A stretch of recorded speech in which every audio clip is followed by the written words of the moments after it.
आज का सवाल डाल्टन की एटॉमिक थ्योरी के मेन पोस्टुलेट्स बताने को कह रहा है।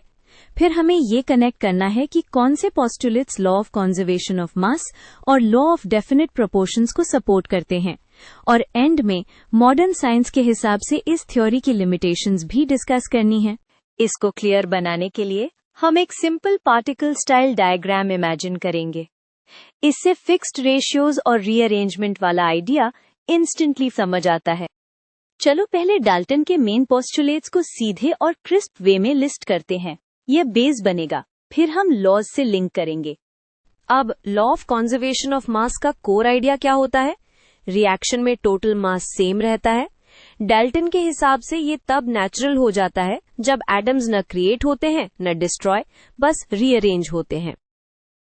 सोचो, अगर सेम एटम्स बस नए पार्टनर्स के साथ रीअरेंज हो रहे हैं तो total number of each type of atom same रहेगा, और जब एटम सेम रहते हैं तो मास भी सेम रहना चाहिए। बस इसी से conservation of mass logically follow करता है। अब आते हैं लॉ ऑफ डेफिनेट प्रोपोर्शंस पर। इस लॉ में की पॉइंट ये है कि किसी कंपाउंड में एलिमेंट्स हमेशा फिक्स्ड मास रेशियो में प्रेजेंट होते हैं। डाल्टन का होल नंबर रेशियो वाला पोस्टुलेट यहीं डायरेक्टली हिट करता है।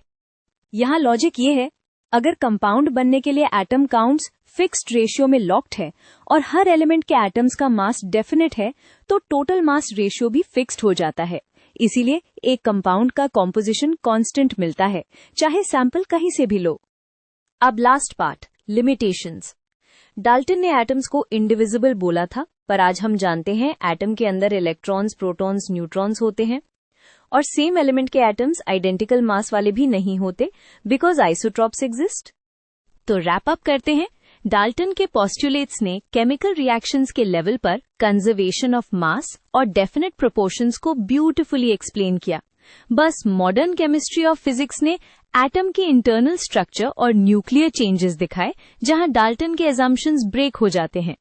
ये डिस्टिंक्शन याद रखना एग्जाम में काफी हेल्पफुल होता है।